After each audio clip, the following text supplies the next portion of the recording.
Hello everyone, this is Mahinder, your fitness coach. Welcome back to another video. So ఈ వీడియోలో topic వచ్చేసి food management గురించి అయితే తెలుసుకుందాం. ఫుడ్ మేనేజ్మెంట్ అంటే ఏంటి, హెల్దీ లైఫ్ స్టైల్ అంటే ఏంటి, హెల్దీ లైఫ్ స్టైల్ని సో మన హ్యాబిట్ లాగా ఎలా మార్చుకోవాలి, కన్సిస్టెన్సీగా మన లైఫ్ టైం ఎలా ఫాలో కావాలనేది ఈ వీడియోలో అయితే తెలుసుకుందాం. ఎక్కడైనా సరే జిమ్కి వెళ్ళే వాళ్ళు ఒక 90% అయితే ఫెయిల్ అవుతుంటారు. ఓన్లీ ఒక 10% మాత్రమే కరెక్ట్ ఫుడ్ని, డైట్ని కరెక్ట్ అర్థం చేసుకొని లైఫ్ స్టైల్ని చేంజ్ చేసుకుంటూ ఫిట్నెస్ని అనేది మెయింటైన్ చేస్తుంటారు. సో 90% అయితే ఫెయిల్ అవుతుంటారు. సో ఈ 90% పీపుల్ ఎందుకు ఫెయిల్ అవుతున్నారు, దీనికి పరిష్కారం ఏంటి అనేది అయితే ఈ వీడియోలో అయితే చూద్దాం. సో ఎవరైతే చాలా స్ట్రిక్ట్గా డైట్ని ఫాలో చేసి కొంచెం రిజల్ట్ తీసుకొచ్చి మళ్ళీ డైట్ని ఫాలో చేయకుండా అదే పాత లైఫ్ స్టైల్లోకి వెళ్ళి స్ట్రగుల్ అవుతున్నారో, సో ఎక్కడైతే స్ట్రక్ అయిపోయి ఉన్నారో, సో మీకోసం అయితే ఈ వీడియో సో చాలా జాగ్రత్తగా చూడండి. సో ఈ వీడియో చూసిన తర్వాత అయితే మీరు ఆ స్ట్రక్ అయిన ప్లేస్ నుంచి అయితే ముందుకు వెళ్ళిపోతారు.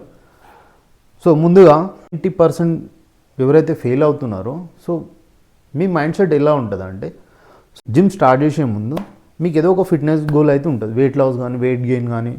సో మీరేమనుకుంటారంటే, సో జిమ్ స్టార్ట్ చేసినప్పుడు మనకు ఒక డైట్ ప్లాన్ కావాలి, ఒక వర్కౌట్ ప్లాన్ కావాలి మన గోల్ రీచ్ అవ్వడానికి అని అయితే అనుకుంటారు. సో ఆ రెండు ఉంటే సరిపోతుంది, మనం మన గోల్ని అచీవ్ చేయగలం అని అనుకుంటారు. సో నిజానికైతే అది కరెక్టే, కానీ ప్రాక్టికల్గా ఇంప్లిమెంట్ చేసేటప్పుడు చాలా ప్రాబ్లమ్స్ వస్తాయి. సో మీరు డైట్ స్టార్ట్ చేసినప్పుడు మన హ్యూమన్ మైండ్ అనేది ఒకే ప్యాటర్న్లో ఉన్న డైట్ని ఎక్కువ రోజులు ఇష్టపడదు. సో కొన్ని రోజులు అయిన తర్వాత నచ్చక క్విట్ చేస్తాం. కొంతమందికి టైం సరిపోదు, సో ఆ మీల్స్ ప్రిపేర్ చేసుకునే టైం సరిపోదు, బిజీ షెడ్యూల్ ఉండడం వల్ల, ఇలా డిఫరెంట్ రీజన్స్ వల్ల డైట్ అనేది బ్రేక్ అవుతుంటుంది. సో అందువల్ల వీళ్ళైతే రిజల్ట్ని తీసుకురాలేకపోతుంటారు. సో ఈ ప్రాబ్లమ్ని ఎలా సాల్వ్ చేయాలంటే చూడండి. సో ఇక్కడేమో స్ట్రిక్ట్ నీ ట్రైనర్ ఇచ్చిన డైట్ ఉంటుంది, సో ఇక్కడేమో నీ పాత లైఫ్ స్టైల్ ఉంటుంది. సో ఈ డైట్ ఏం చేస్తుందంటే నిన్ను నీ గోల్ సైడ్ అయితే తీసుకెళ్తుంటుంది. సో నీ లైఫ్ స్టైల్ పాతది ఏదైతుందో సో నీ గోల్కి ఆపోజిట్ డైరెక్షన్లో వెళ్తుంటుంది. సో ఇక్కడే ప్రాబ్లం వస్తుంది. సో మీరు ఇదే సర్కిల్లో తిరుగుతుంటారు, కొంచెం రిజల్ట్ తెస్తారు లేదా కొంచెం మళ్ళీ బ్యాక్ వెళ్తుంటారు. సో మీరు అక్కడే స్టక్ అయి ఉంటారు. సో ఇక్కడనే మన ఫుడ్ మేనేజ్మెంట్ అనేది యూజ్ చేయాలన్నమాట. సో ఫర్ ఎగ్జాంపుల్, నీకు ఈవినింగ్ టైంలో స్ట్రిక్ట్ డైట్లో వచ్చేసి so 2 eggs 100 grams veg salad ఉందనుకోండి. సో నీ పాత లైఫ్ స్టైల్లో నీకున్న అలవాటు ఏంటంటే ఈవినింగ్ సో ఫ్రెండ్స్ వెంబడి ఒక డ్రైవింగ్ టైప్ ఒక ప్లేస్కి వెళ్ళి ఒక చాయ్ తాగి సమోసా తినడం అనే అలవాటు అయితే నీకు ఉంది. సో నువ్వేం చేస్తావు ఉంటే స్ట్రిక్ట్ ఈ డైట్ తింటావు, లేకపోతే ఇది తింటావు. సో దీనివల్ల ఏమవుతుందంటే కొన్ని రోజులు నువ్వు రిజల్ట్ తెచ్చుకుంటున్నావు, కొన్ని రోజులు రిజల్ట్ పొడగొట్టుకుంటున్నావు. సో ఇట్లా కాకుండా ఉండాలంటే నువ్వేం చేయాలంటే, సో నువ్వు చాయ్ బిస్కెట్ ఏదైతే తింటావో సో దీని బదులు సో దీంట్లో చేంజెస్ తీసుకురావాలి. సో దీన్ని ఆపి సో దానికి instead of item nearby ఇక్కడ అదే ప్లేస్లో అవైలబుల్ ఉంటే నువ్వు చేంజ్ చేసుకోవచ్చు. సో ఫర్ ఎగ్జాంపుల్, ఒక డైట్ కోక్ అవైలబుల్ ఉంటే దాని బదులు డైట్ కోక్ తాగవచ్చు. సో అది అవైలబుల్ లేకపోతే ఒకవేళ ఫ్రూట్స్ అవైలబుల్ ఉన్నాయనుకో, ఇన్స్టెడ్ ఆఫ్ సమోసా చాయ్ నువ్వు ఫ్రూట్స్ తినవచ్చు. సో చాయ్ని సమోసాని బంద్ చేయడం అనేది ఒకేసారి బంద్ చేయడం అనేది ఇంపాసిబుల్ అనమాట. ఎందుకంటే సో ఇది మన హ్యాబిట్, ఇది ఎన్నో సంవత్సరాల నుంచి బిల్డప్ చేసుకున్నాం మనం. ఫ్రెండ్స్ వెంబడి వెళ్ళి అక్కడ కూర్చొని తినడం వల్ల అదొక హ్యాపీ అట్మాస్ఫియర్ అనమాట. సో మనకు అంత ఈజీగా దాన్ని మర్చిపోలేదు, కానీ మనం మేనేజ్ చేయవచ్చు.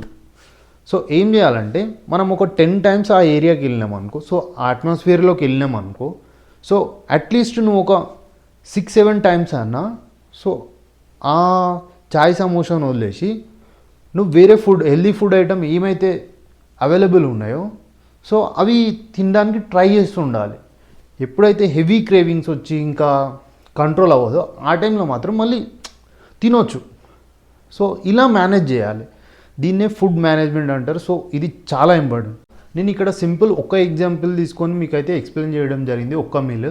సో ఇలా మీరు మార్నింగ్ నుంచి ఈవినింగ్ వరకు ఏ మీల్స్ అయితే తింటారో సో వాటిని చేంజ్ చేయడానికి ట్రై చేస్తూ ఉండాలి. ఈ చిన్న చేంజెస్ వల్ల మీ లైఫ్ స్టైల్ అనేది మెల్లమెల్లగా చేంజ్ అవుతుంటుంది. సో ఇదే మీకు చాలా ఇంపార్టెంట్ రిజల్ట్ని తీసుకొస్తుంది అనమాట.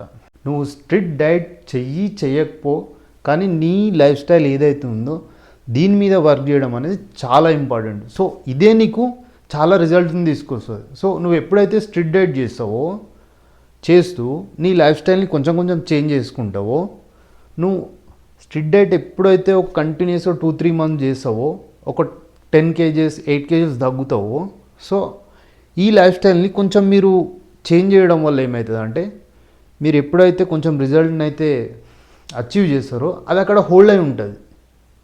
మళ్ళీ మీరు 3-4 మంత్స్ తర్వాత బిజీ అయి ఉండి డైట్ చేయకుండా, సో ఈ హెల్దీ డైట్ చేసుకుంటూ కొంచెం మేనేజ్మెంట్ చేసుకుంటూ ఇది నేర్చుకుంటూ మళ్ళీ 3-4 మంత్స్ తర్వాత ఎప్పుడైతే మళ్ళీ స్ట్రిక్ట్ చేస్తారో, సో ఆ రిజల్ట్ అనేది కంటిన్యూ అవుతుంటుంది అనమాట ఇంతకుముందు వచ్చిన రిజల్ట్తో. సో ఇలా మీరు ఒక 2-3 ఇయర్స్ చేశారనుకోండి, మన బాడీలో అయితే చాలా చేంజెస్ వస్తుంది. ఫిట్నెస్ లెవెల్ అనేది కూడా ఇంక్రీజ్ అవుతుంది. ఇంకొకటి, ఒక స్టేజ్కి వచ్చిన తర్వాత ఒక 4-5 ఇయర్స్ తర్వాత నువ్వు స్ట్రిక్ట్గా డైట్ చేయాల్సిన అవసరమే ఉండదు. నీ లైఫ్ స్టైల్లో కొంచెం కొంచెం చేంజ్ అవుతూ హెల్దీ ఫుడ్ తింటూ మంచిగా వర్కౌట్ చేస్తూ ఉండడం వల్ల నీకు ఫిట్నెస్ అనేది అయితే కంటిన్యూ చేసుకుంటూ ఉండొచ్చు. అందుకే మనం కొన్ని వీడియోస్ చూస్తుంటాము, యాక్టర్స్ కానీ ఫిట్నెస్ ట్రైనర్స్ కానీ వాళ్ళు చెప్తుంటారు, మేము అన్నీ తింటూ ఉంటాం కానీ అయినా ఫిట్నెస్ని మెయింటైన్ చేస్తుంటామని చెప్తుంటారు. సో దానికి రీజన్ ఏంటంటే ఇదే అనమాట. సో ఏ ఫుడ్ ఐటమ్స్ అయితే మన గోల్ని డిస్టర్బ్ చేస్తాయో సో వాటిని తక్కువ రేషియోలో తినాలి. సో మిగతావి హెల్దీ ఫుడ్ ఐటమ్స్ని అయితే మన లైఫ్ స్టైల్లో యాడ్ చేసుకుంటూ ఉండాలి. సో మేనేజ్ చేయాలి. కంప్లీట్గా అయితే మనకున్న హ్యాబిట్స్ని బంద్ చేయలేము. సో వాటిని తక్కువ రేషియోలో తినాలి, ఎక్కువసార్లు రిపీట్ కానివ్వద్దు. సో ఐ హోప్ ఈ వీడియో ద్వారా అయితే మీకు ఫుడ్ మేనేజ్మెంట్ ఏంటో అర్థమైంది అనుకుంటాను. సో నెక్స్ట్ వీడియోలో కలుద్దాం. అంతవరకు బాయ్.